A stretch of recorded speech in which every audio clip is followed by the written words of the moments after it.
What's up, guys? Welcome back to another video. Hope you're doing well today. And you might be asked, Linz, why are you playing Trentino 2024 GP of all tracks to be playing today? The reason is we have a new bike in the game, and I want to put that bike through its paces. No, it is not the quad that you see over here. Which which pit is actually in? Let's have a quick scroll along. We are there. She is. So Flint Co. or Flint. My new game is installed. Mr. Flint here has created a new CRF144 big bore pit bike thingy for us to try. So there was already a set of CRF 110s in the game, but apparently this is a different model to those. It does look a little bit like better done, to be fair, in terms of just like the engine in general. Obviously very, very high handlebars. But I have a lot of fun riding these sorts of bikes in this game for whatever reason. The only downside I've found so far is the tyres are the same naming convention as the original pit bikes that are in the game. So when you go and select the original pit bikes, those bikes no longer have tyres. So I'm not sure if you can run the two of them side by side. But what we are going to try and do today is ride this thing and push it to its limits. I've not touched this bike yet, bearing in mind. I have not set foot or set tyres on a track yet. So this could crash and burn horribly. You know, this track could be too hard, especially like this uphill triple, for example. But it's a 144, and the 110 is already quite quick. So I expect this to be a little bit crazy. And if it's good enough, if it gets around this track okay, I might even try and take it over to a supercross track to see how it handles that as well. So we'll cross our fingers, maybe our toes as well. Wish me luck. For all of you passionate gamers, you can now get 20% off all G Fuel products worldwide by using code LINZ at checkout. And for any of you motorheads looking for some new drip or apparel, use code MXPR_LINZ15 fxrracing.eu to get 15% off. All links and codes are in the description down below. Enjoy the video and drop a cheeky little like and subscribe. Okay, good news straight away. The game does not crash when the tyres hit the floor. That is a very, very good start. Do need to turn shift help on. I swear, man, all the time I forget when I'm switching from Austrian to non-Austrian bikes to turn shift help on and off. Right, it definitely looks like a nice small bike.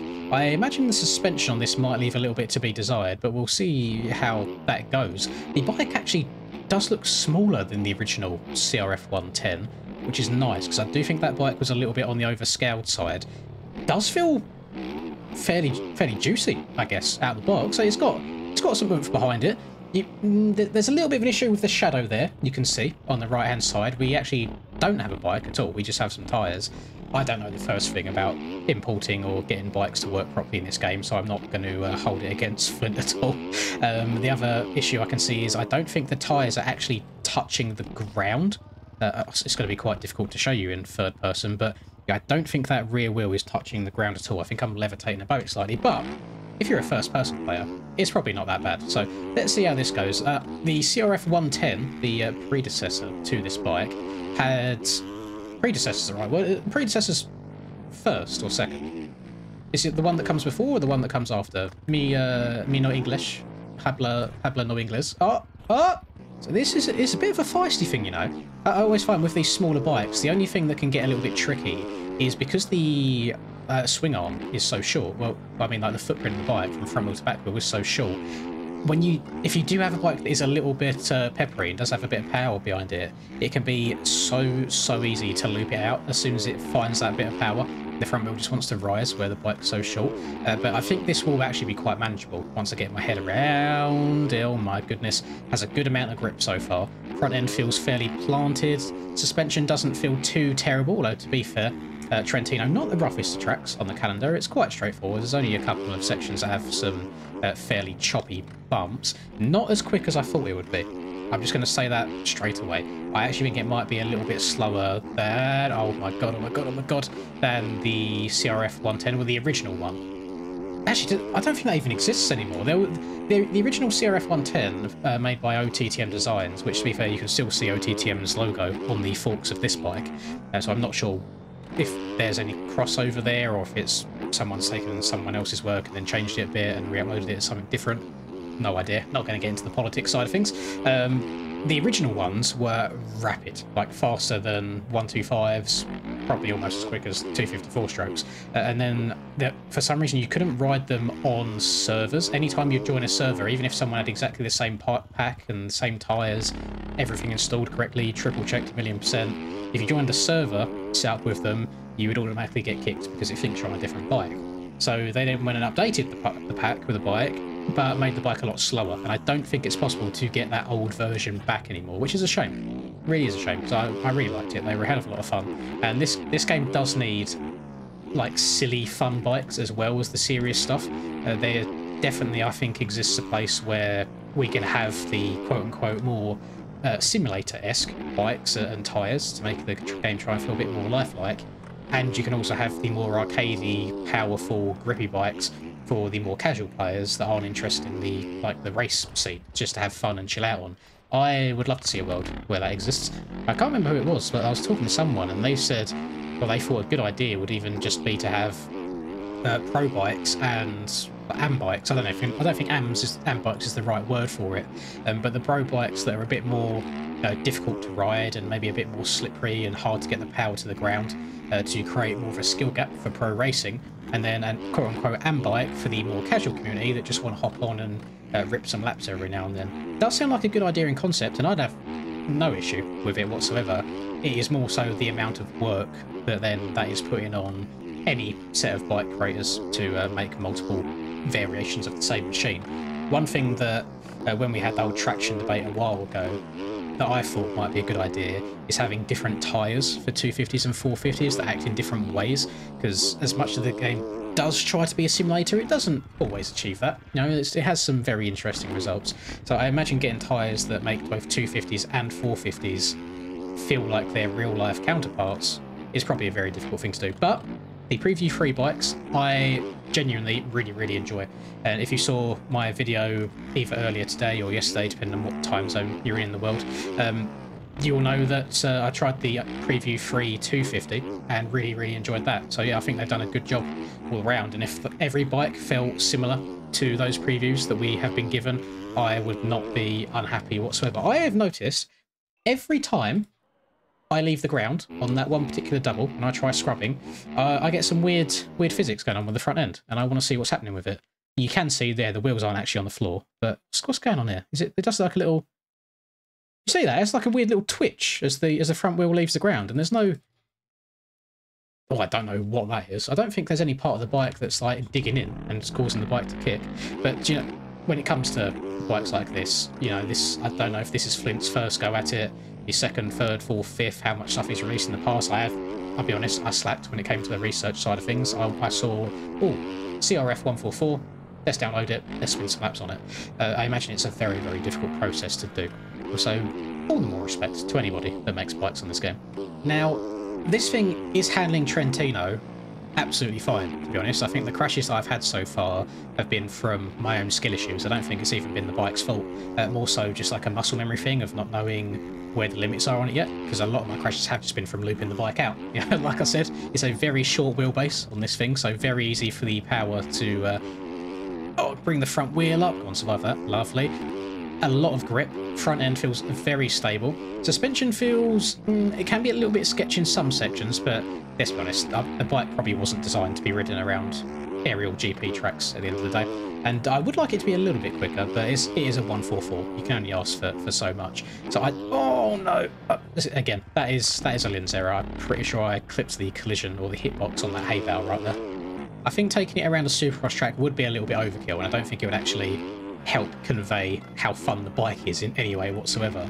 But if you watched my previous video, which was on Virelay, I've already forgotten the name of it, French track from 1986, created by Rody Van Halen, then that sort of track would be perfect for a bike like this, just messing around with your buddies. Again, no idea if this will work on dedicated servers. I imagine it will probably be quite some time before we even see this be an option to ride in the servers. When it comes to these sorts of custom bikes, I don't even know the process of going about it being added as a rideable class online, but it does fall under the same category as the OTTM 110 bikes, which were the bikes that had the original issues. And there's a whole bunch of other bikes that have been added to that pack over time, like the Seaboys one, where it's like a bike that's on stilts, you know, really, really tall. So I don't know. This could just be one of them sets of bikes that is, if you host at your own world with your buddies, cool. If you're trying to do it on a Deddy server, maybe not so much luck. No idea about that. But it could definitely be cool with a group of like 5-6 friends just riding around, take each other out as much as you like.